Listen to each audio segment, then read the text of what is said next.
Good morning friends.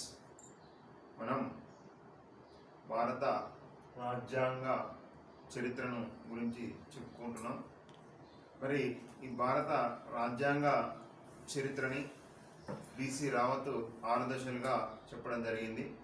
మరి 6 దశల్లో రెండవ దశ అయినటువంటి 1773 నుంచి 1858 వరకు ఉన్నటువంటి కాలం ఏదైతే ఉందో దీన్ని రెండవ దశగా పేర్కొనడం జరుగుతుంది. మరి ఈ రెండవ దశలో భాగంగా 1773 సంవత్సరంలో రెగ్యులేటింగ్ చట్టం చేయబడింది. రెగ్యులేటింగ్ చట్టం. ఈ రెగ్యులేటింగ్ చట్టం అనేటువంటిది రెగ్యులేటింగ్ చట్టం. ఈ రెగ్యులేటింగ్ అంటే అర్థం ఏంటంటే నియంత్రణ. ఏంటిది అర్థం? నియంత్రణ లేదా నియంత్రించుట. మరి ఎవరిని నియంత్రించాలి? ఈ చట్టం ప్రకారం ఎవరిని నియంత్రించుటకు చట్టం తీసుకొని రాబడింది అంటే భారతదేశంలో వర్తక వ్యాపారాలు కొనసాగిస్తున్నటువంటి ఇంగ్లీష్ ఈస్ట్ ఇండియా కంపెనీ ఏదైతే ఉందో ఈ ఇంగ్లీష్ ఈస్ట్ ఇండియా కంపెనీని నియంత్రించుటకు గాను ఈ రెగ్యులేటింగ్ చట్టాన్ని తీసుకొని రావడం అనేటువంటి జరిగింది. అంతేకాకుండా మరి ఈ ఇంగ్లీష్ ఈస్ట్ ఇండియా కంపెనీలో అవినీతి అనేటువంటిది పెరిగిపోవడం, అదేవిధంగా ఇంగ్లీష్ ఈస్ట్ ఇండియా కంపెనీలో మరి జరుగుతున్నటువంటి అవినీతి ఆరోపణలను మరి పరిశీలించడానికి గాను ఒక రహస్యమైనటువంటి కమిటీని వేయడం జరిగింది. సర్ బుర్గోయిక్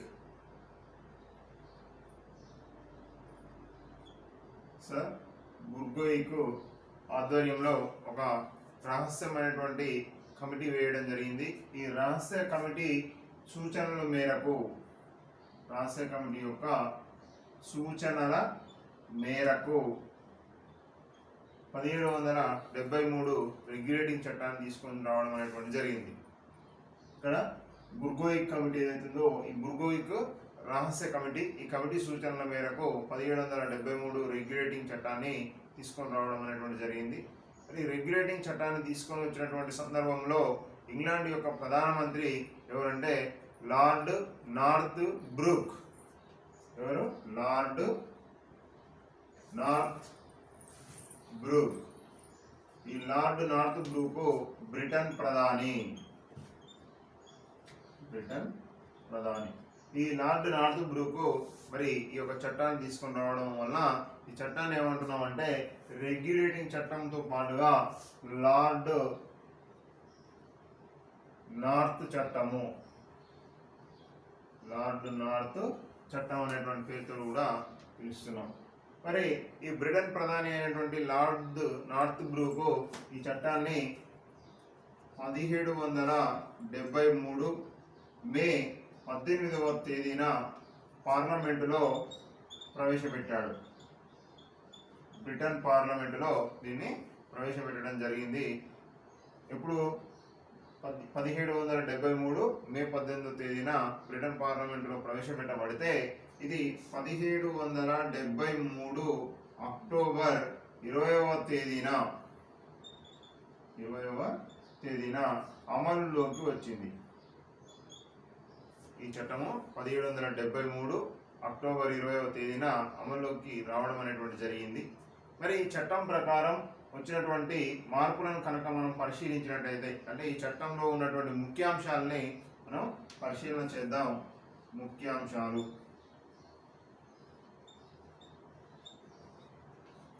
ఏంటి? ముఖ్యాంశాలంటే number 1, English East India company వర్తక వ్యాపారాలు చేసుకోవడానికి మరి కాలపరిమితిని 20 సంవత్సరాలు పొడిగించారు. అంటే ఇంతకుముందుకు కూడా అనుమతి అనేటువంటిది ఉంది. అయితే ఈ వర్తక వ్యాపారాలు చేసుకోవడానికి మరొక 20 సంవత్సరాల కాలాన్ని పొడిగించడం అనేటువంటి జరిగింది. అంటే భారతదేశం మీద గుత్తాధిపత్యంతో కూడినటువంటి వర్తక వ్యాపారాలు చేసుకునేటటువంటి హక్కుని మరొక 20 సంవత్సరాల పాటు పొడిగించడం అనేటువంటిది జరిగింది. అలాగే మరొక విషయం ఏంటంటే ఇక్కడ ఇంతకుముందుకు బొంబాయి, మద్రాస్, బెంగాల్ ఈ మూడు ప్రాంతాలకు గవర్నర్లు విడివిడిగా ఉండేవాళ్ళు. మూడు ప్రాంతాలకు గవర్నర్లు విడివిడిగా ఉండేవారు. అయితే ఇక్కడ ఉన్నటువంటి బెంగాల్ అనేటువంటి ప్రాంతానికి ఉన్నటువంటి గవర్నర్ ఎవరైతే ఉన్నారో ఈ పదవిని గవర్నర్ జనరల్ ఆఫ్ బెంగాల్ గా మార్చడం జరిగింది. గవర్నర్ జనరల్ ఆఫ్ బెంగాల్ గా మార్చడం జరిగింది. ఈ గవర్నర్ జనరల్ ఆఫ్ బెంగాల్ గా మార్చి ఈ బొంబాయి, మద్రాస్ ప్రాంతాలు ఏవైతే ఉన్నాయో ఈ మద్రాస్ ప్రాంతాల మీద ఈయనకు అధీకృత అధికారాలు ఇవ్వడం అనేటువంటి జరిగింది. అంటే వీటి పరిపాలన మీద కూడా ఇతనికి ఆధిపత్యం అనేటువంటిది లభించింది. ఎవరికి? Governor general of Bengal. మరి గవర్నర్ జనరల్ ఆఫ్ బెంగాల్ ఎవరు? తొలి governor general of Bengal Warren Hastings. ఈ వారన్ హేస్టింగ్స్ ని తొలి గవర్నర్ జనరల్ ఆఫ్ బెంగాల్ గా నియమించడం అనేటువంటిది జరిగింది. అంటే తొలి గవర్నర్ జనరల్ ఆఫ్ బెంగాల్ ఎవరు అంటే వారన్ హేస్టింగ్స్. మరి అంతేకాకుండా ఈ యొక్క గవర్నర్ జనరల్ ఆఫ్ బెంగాల్ కి ఇచ్చినటువంటి మరొక అధికారం ఏంటంటే బీహార్, బెంగాల్, ఒరిస్సా ఈ మూడు ప్రాంతాల మీద రెవెన్యూ అధికారాలు అనేటువంటివి అతనికి ఇవ్వడం జరిగింది. రెవెన్యూ అధికారాలు బీహార్, బెంగాల్, ఒరిస్సా ఈ మూడు ప్రాంతాల మీద రెవెన్యూ అధికారాలు అనేటువంటివి ఇవ్వడం జరిగింది 1773 రెగ్యులేటింగ్ చట్టం ద్వారా. అదేవిధంగా ఈ గవర్నర్ జనరల్ ఆఫ్ బెంగాల్ కు సహాయ సహకారాలు అందించుటకు గాను ఒక కార్యనిర్వాహక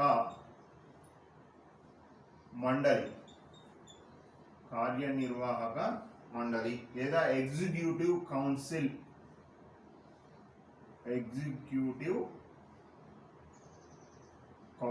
ని ఏర్పాటు చేయడం అనేటువంటిది జరిగింది. Executive council. ఈ ఎగ్జిక్యూటివ్ కౌన్సిల్లో సభ్యుల సంఖ్య 4. అంటే 4 సభ్యులతో కూడినటువంటి ఒక కార్యనిర్వాహక మండలిని ఏర్పాటు చేశారు. ఎందుకు అంటే గవర్నర్ జనరల్ ఆఫ్ బెంగాల్ కి సహాయ సహకారాలు అందించుటకు గాను. మరి ఇందులో ఉన్నటువంటి 4 సభ్యులు ఎవరు అంటే నెంబర్ 1 క్లావెరింగ్, నెంబర్ 2 ఫిలిప్ ఫ్రాన్సిస్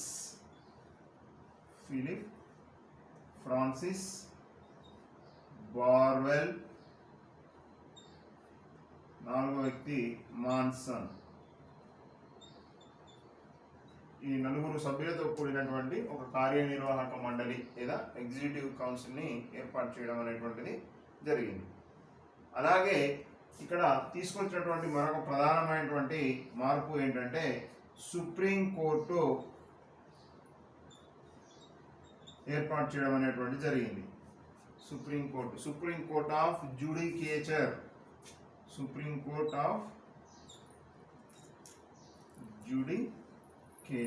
అనేటువంటి పేరుతో సుప్రీం కోర్టుని ఏర్పాటు చేయడం జరిగింది. ఎక్కడ అంటే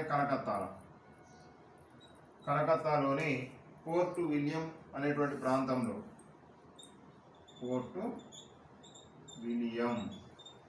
ఈ పోర్ట్ విలియంలో సుప్రీం కోర్ట్ ఆఫ్ జుడికేచర్ లేదా సుప్రీం కోర్టుని ఏర్పాటు చేయడం జరిగింది. దీనికంటే ముందు కనుక పరిశీలన చేసినట్టయితే మనకు ఫెడరల్ కోర్ట్ అనేటువంటిది ఉండేది. అయితే ఈ సుప్రీం కోర్టు ఏర్పాటు చేసి దీంట్లో ఒక ప్రధాన న్యాయమూర్తి, 3 ఇతర న్యాయమూర్తుల్ని నియమించడం అనేటువంటిది జరిగింది. అంటే మొత్తం సభ్యుల సంఖ్య ఇందులో 4. అంటే ఒక ప్రధాన న్యాయమూర్తి, 3 ఇతర న్యాయమూర్తులు. మరి సుప్రీం కోర్టు తొలి ప్రధాన న్యాయమూర్తి ఎవరు అంటే సర్ ఎలిజా ఇంపే. ఇది చాలాసార్లు కాంపిటేటివ్ ఎగ్జామ్లలో అడిగినటువంటి ప్రశ్న, సుప్రీంకోర్టు తొలి ప్రధాన న్యాయమూర్తి ఎవరు అంటే సర్ ఎలిజా ఇంపే. మరి సర్ ఎలిజా ఇంపేతో పాటు మరి మిగిలినటువంటి ముగ్గురు ఇతర న్యాయమూర్తులు ఎవరు అంటే జాన్ హైడ్,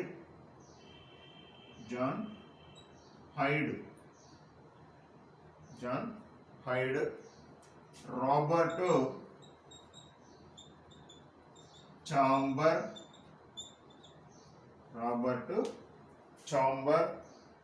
సీజర్, మూడో వ్యక్తి సీజర్ లైమ్ స్టైన్. సుప్రీంకోర్టు తొలి ప్రధాన న్యాయమూర్తి సర్ ఎలిజా ఇంపే. మరి ఇతనితో పాటు మిగిలినటువంటి ముగ్గురు ఇతర న్యాయమూర్తులు John Hyde, Robert Chamber, Caesar Lemaistre అనేటువంటి ముగ్గురు ఇతర న్యాయమూర్తుల్ని నియమించడం అనేటటువంటిది జరిగింది ఈ యొక్క చట్టం ద్వారా. ఇవి మరి ప్రధానంగా ఈ యొక్క రెగ్యులేటింగ్ చట్టం ద్వారా తీసుకోబడినటువంటి ప్రధానమైనటువంటి నిర్ణయాలు. అదేవిధంగా ఇక్కడ జరిగినటువంటి మరొక విషయం ఏంటంటే కోర్ట్ ఆఫ్ డైరెక్టర్స్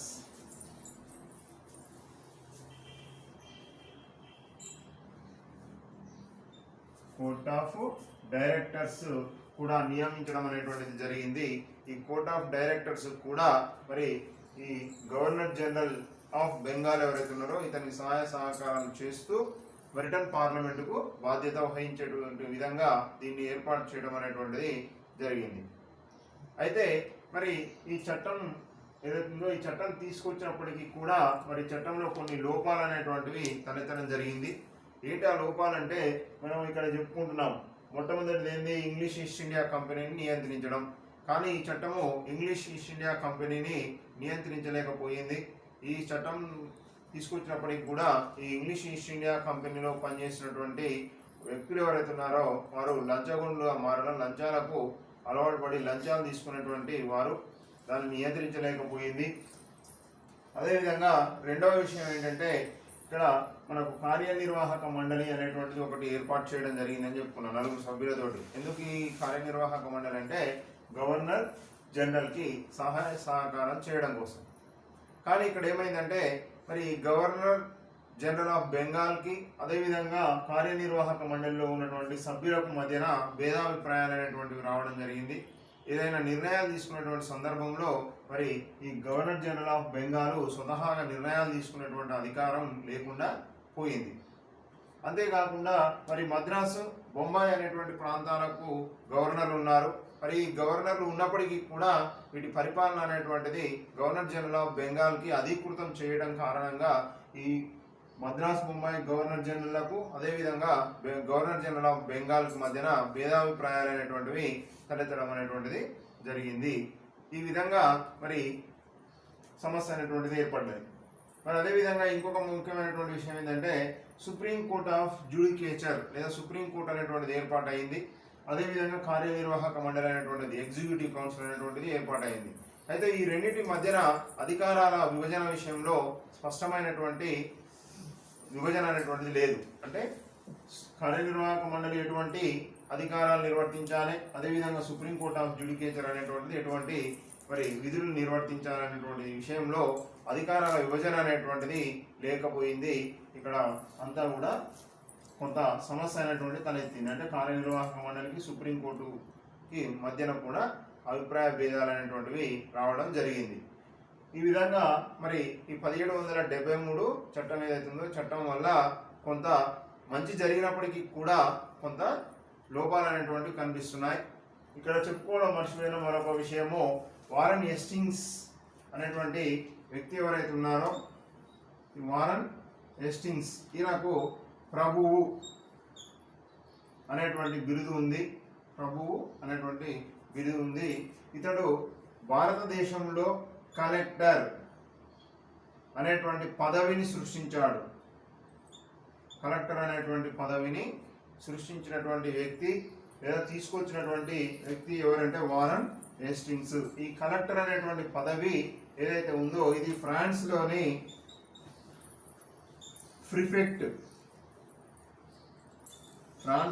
ప్రిఫెక్ట్ అనేటువంటి పదవిని పోలి ఉంటుంది.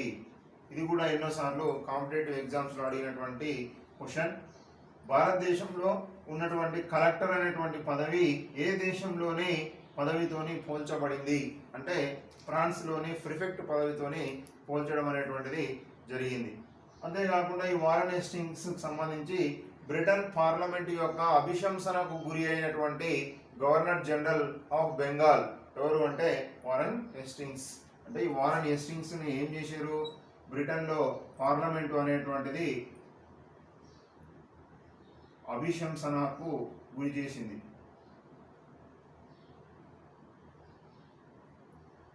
పార్లమెంట్ యొక్క అభిశంసనకు గురి అయినటువంటి గవర్నర్ జనరల్ ఎవరు అంటే వారన్ హేస్టింగ్స్. ఇక ఈ విధంగా ఈ చట్టంలో ఉన్నటువంటి లోపాలని పరిశీలించి ఈ చట్టంలో ఉన్నటువంటి లోపాలని మరి ఈ చట్టంలో ఉన్నటువంటి లోపాలను అధిగమించాలనేటువంటి ఉద్దేశంతో మరొక చట్టాన్ని తీసుకొని రావడం అనేటువంటి జరిగింది. దాన్నే 1781 విస్తరణ చట్టం అంటాం. 1781 విస్తరణ చట్టము. దీన్నే సెటిల్మెంట్ యాక్ట్ అంటాము. దీన్నే ఏమంటున్నాం అంటే యాక్ట్ ఆఫ్ సెటిల్మెంట్ లేదా సెటిల్మెంట్ యాక్ట్ అనేటువంటి పేరుతో పిలుస్తున్నాం. మరి ఈ సెటిల్మెంట్ యాక్ట్ని తీసుకొని వచ్చి ఏం చేశారంటే మరి ఇక్కడ సుప్రీంకోర్టుకి కార్యనిర్వాహక మండలికి మధ్య ఉన్నటువంటి అధికారాలు ఏవైతే ఉన్నాయో అధికారాల విభజన అనేటువంటిది స్పష్టంగా ఉండేటువంటి విధంగా అంటే స్పష్టమైనటువంటి అధికారాల విభజన చేయడం అనేటువంటిది జరిగింది ఈ యొక్క విస్తరణ చట్టం ద్వారా. అంతేకాకుండా మరొక ముఖ్యమైనటువంటి పరిణామం ఏంటంటే మరి ఈ చట్టం ద్వారా అంటే విస్తరణ చట్టం ఏదైతే ఉందో ఈ విస్తరణ చట్టం ద్వారా ఒక భారతదేశంలో ఉన్నటువంటి ప్రాంతాలను 3 భాగాలుగా వర్గీకరించడం అనేటువంటిది జరిగింది. ఏంటి అవి? 11 బ్రిటిష్ పాలిత ప్రాంతాలు, 11 బ్రిటిష్ పాలిత ప్రాంతాలు, 11 బ్రిటిష్ పాలిత ప్రాంతాలు, 564 స్వదేశీ సంస్థానాలు, 564 స్వదేశీ సంస్థానాలు, 4 చీఫ్ కమిషనర్ ప్రాంతాలు, చీఫ్ కమిషనర్ ప్రాంతాలుగా వర్గీకరించడం అనేటువంటిది జరిగింది. భారతదేశంలో ఉన్నటువంటి భూభాగాలని లేదా ప్రాంతాలని 3 ప్రాంతాలుగా వర్గీకరించడం అనేది జరిగింది.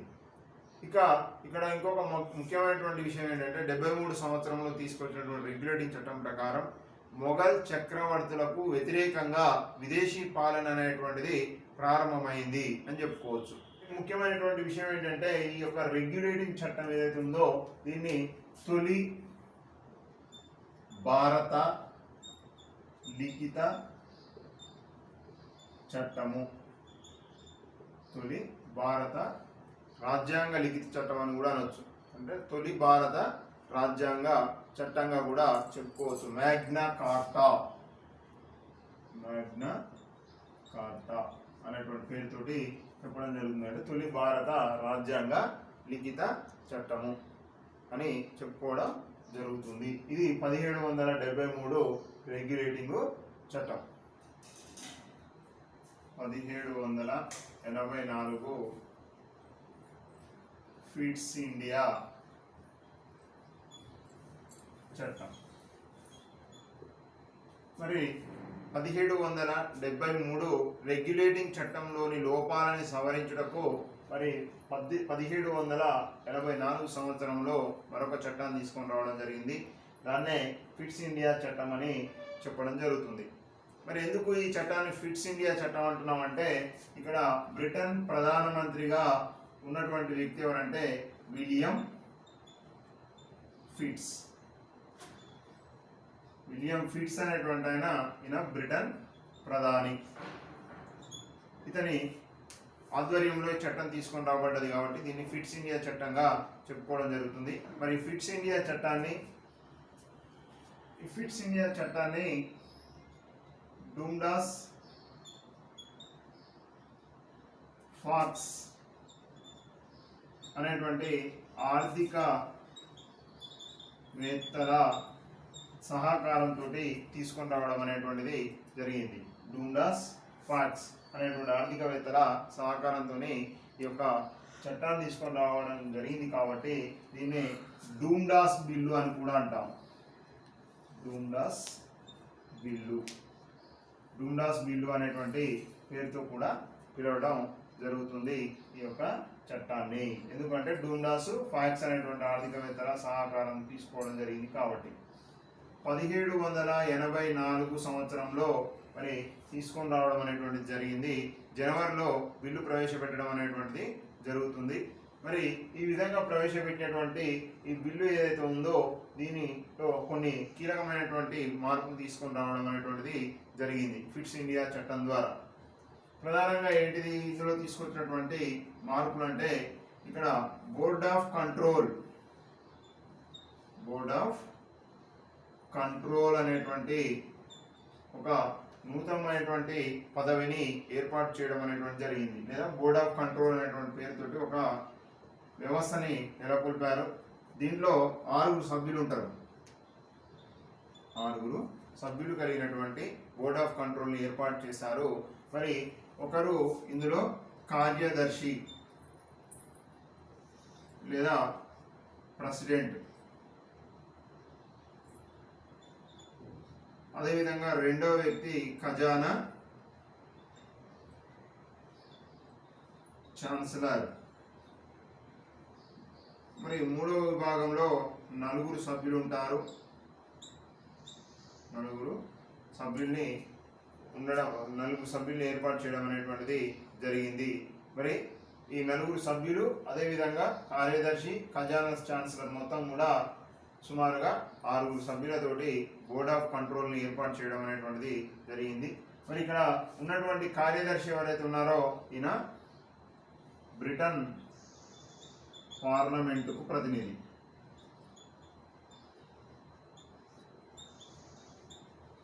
బ్రిటన్ పార్లమెంటుకు ప్రతినిధిగా వ్యవహరించడం అనేటువంటిది జరుగుతుంది. అయితే మరి ఈ 1784లో తీసుకొచ్చినటువంటి ఈ ఫిట్స్ ఇండియా చట్టం ఏదైతే ఉందో ఈ చట్టం ద్వారా చేసినటువంటి మరొక మార్పు ఏంటంటే ఇక్కడ రాజకీయ మరియు వాణిజ్య కార్యకలాపాలను వేరు చేయడం అనేటువంటి జరిగింది. అంటే రాజకీయ అంశాలను వేరు చేయడం జరిగింది, వాణిజ్య అంశాలను రెండింటి కూడా డివైడ్ చేయడం అనేటువంటి జరిగింది. కాబట్టి ఇక్కడే ద్వంద్వ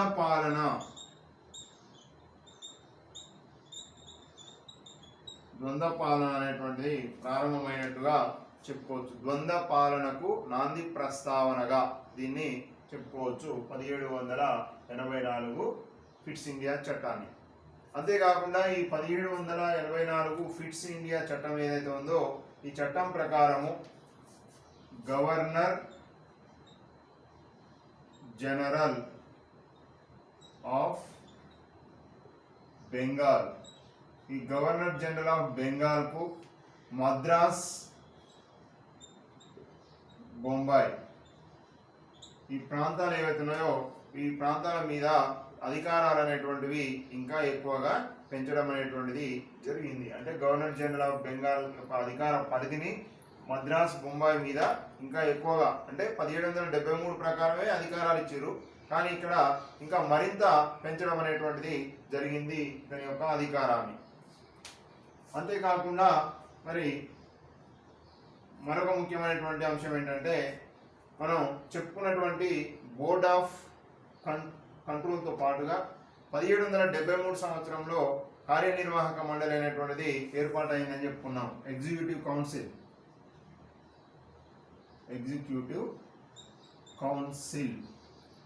ఈ ఎగ్జిక్యూటివ్ కౌన్సిల్ ఏదైతే ఉందో ఈ ఎగ్జిక్యూటివ్ కౌన్సిల్లో 1773 చట్టం ప్రకారం 4 ఉండే, కానీ ఇక్కడికి వచ్చేసరికి ఏం చేసారు, ఈ సంఖ్యని 3కు తగ్గించారు. అంటే 4 నుంచి 3 కంటే ఒకరిని తొలగించి 3 చేశారు. 3 చేసి ఏం చేశారంటే ఇక్కడ గవర్నర్ జనరల్ ఆఫ్ బెంగాల్ ఎవరైతే ఉన్నారో ఈ గవర్నర్ జనరల్ ఆఫ్ బెంగాల్కి నిర్ణయాత్మక ఓటు ఇచ్చారు. నిర్ణయాత్మక ఓటు కల్పించడం జరిగింది. ఎందుకు అంటే ఇంతకుముందు చెప్పుకున్నాం, ఆ నలుగురు సభ్యులు కార్యనిర్వాహక మండలిలో ఉన్నటువంటి సభ్యులకి అదేవిధంగా ఈ గవర్నర్ జనరల్ ఆఫ్ బెంగాల్కి మధ్యన భేదాభిప్రాయాలు వచ్చినాయి. ఏదైనా కీలకమైనటువంటి నిర్ణయం తీసుకున్నటువంటి సందర్భంలో ఈ గవర్నర్ జనరల్ ఆఫ్ బెంగాల్కి మరి ప్రాముఖ్యత లేకుండా పోయింది. అంటే డైరెక్ట్గా నిర్ణయాలు తీసుకున్నటువంటి అవకాశం లేకుండా పోయింది 1773 చట్టంలో. కాబట్టి ఇక్కడ ఏం చేసిరు, ఇతనికి నిర్ణయాత్మకమైనటువంటి ఓటు హక్కుని కల్పించి ఇతని యొక్క అధికార పరిధిని పెంచడం అనేటువంటిది జరిగింది. ఇక ఈ విధంగా ఈ చట్టంలో ఇటువంటి మార్పుల్ని తీసుకొని రావడం జరిగింది. ఈ మార్పులు తీసుకొని వచ్చినప్పటికీ కూడా దీంట్లో కూడా కొన్ని లోపాలు అనేటువంటివి మనకు కనిపిస్తున్నాయి. ఏంటి అవి అంటే, ఇక్కడ ఉన్నటువంటి బోర్డ్ ఆఫ్ కంట్రోల్ ఏదైతే ఉందో ఈ బోర్డ్ ఆఫ్ కంట్రోల్, అదేవిధంగా ఎగ్జిక్యూటివ్ కౌన్సిల్ ఏదైతే ఉందో ఎగ్జిక్యూటివ్ కౌన్సిల్, ఈ రెండింటి మధ్యన అధికారాలను విభజించలేదు. అధికారాల విభజన అనేటువంటిది జరగకపోవడం వల్ల కొంత అయోమయ పరిస్థితి అనేటువంటిది కనిపిస్తుంది. అంతేకాకుండా మరి బోర్డ్ ఆఫ్ కంట్రోల్లో ఉన్నటువంటి సభ్యులు కూడా అవినీతి పరులు కావడం వల్ల మరి ఈ చట్టం కూడా వాళ్ళని నియంత్రించలేకపోయిందని మనం చెప్పుకోవచ్చు. ఇక ఈ చట్టాన్ని కార్ల్ మార్క్స్, ఏంగిల్స్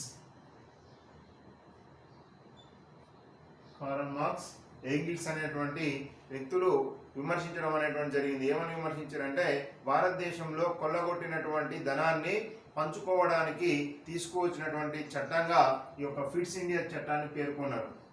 అంటే భారతదేశంలో కొల్లగొట్టిన ధనాన్ని పంచుకోవడానికి తీసుకొచ్చినటువంటి చట్టము ఫిట్స్ ఇండియా చట్టము అని పేర్కొన్నది ఎవరంటే కార్ల్ మార్క్స్, ఏంగిల్స్. వీళ్ళు ఈ విధంగా దీన్ని విమర్శించడం అనేటువంటిది జరిగింది. ఇక మరి ఇందులో కూడా కొన్ని లోపాలు అనేటువంటివి ఉన్నాయి. కాబట్టి 1786 సంవత్సరంలో 1786 సంవత్సరంలో చట్టం 1786లో ఎందుకు ఈ 1786లో చట్టం తీసుకొచ్చినట్టే 1784లో ఉన్నటువంటి చట్టం ఏదైతే ఉందో ఆ చట్టంలో ఉన్నటువంటి లోపాలని సవరించాలనేటువంటి ఉద్దేశంతో 1786లో ప్రయత్నం చేయడం అనేటువంటి జరిగింది. దీని ప్రకారం ఏం చేశారంటే, కార్ల్ వాలిస్ని గవర్నర్ జనరల్ ఆఫ్ బెంగాల్గా తీసుకొని రావడం అనేటువంటి జరిగింది. కార్ల్ వాలిస్ గురించి కొంత సమాచారం చెప్పుకోవాలి. ఈయన యుఎస్ఏ ఏదైతే ఉందో అమెరికా సంయుక్త రాష్ట్రాలు, ఈ అమెరికా సంయుక్త రాష్ట్రాలు కూడా బ్రిటిష్ వారి ఆధీనంలోనే ఉండేవి. అక్కడ అమెరికా స్వాతంత్ర పోరాటం అనేటువంటిది జరగడం, మరి అక్కడ జరిగినటువంటి ఈ స్వాతంత్ర పోరాటంలో బ్రిటిష్ సైన్యాలు అనేటువంటివి ఓడిపోవడం జరుగుతుంది. అక్కడ బ్రిటిష్ సైన్యానికి బాధ్యత వహించినటువంటి వ్యక్తి ఎవరంటే కార్ల్ వాలిస్. అక్కడ అమెరికా స్వాతంత్రం పొందినటువంటి తర్వాత అతన్ని అక్కడి నుంచి తీసుకొని ఇక్కడికి తీసుకురావడం జరిగింది, భారతదేశంలో గవర్నర్ జనరల్ ఆఫ్ బెంగాల్గా. అయితే అతడు ఏమంటాడంటే, సర్వ హక్కులు లేదా సర్వసేనాని హక్కుల్ని ఇవ్వకపోవడం వల్లనే అమెరికాలో మనం ఓడిపోయినాం. కాబట్టి మరి ఇక్కడ నాకు భారతదేశంలో సర్వ సేనాని హక్కుల్ని కల్పించినట్టయితే నేను బ్రిటిష్ గవర్నర్ జనరల్గా పనిచేస్తానని చెప్పడం జరుగుతుంది. ఆ విధంగా మరి అతనికి అన్ని హక్కుల్ని కల్పిస్తూ భారతదేశంలో ఇతన్ని గవర్నర్ జనరల్ ఆఫ్ బెంగాల్గా నియమించడం అనేటువంటిది జరుగుతుంది. ఇక ఈయన గవర్నర్ జనరల్ ఆఫ్ బెంగాల్గా నియమించినటువంటి తర్వాత మరి ఈ యొక్క చట్టంలో కొన్ని మార్పులు అనేటువంటిది చేస్తారు.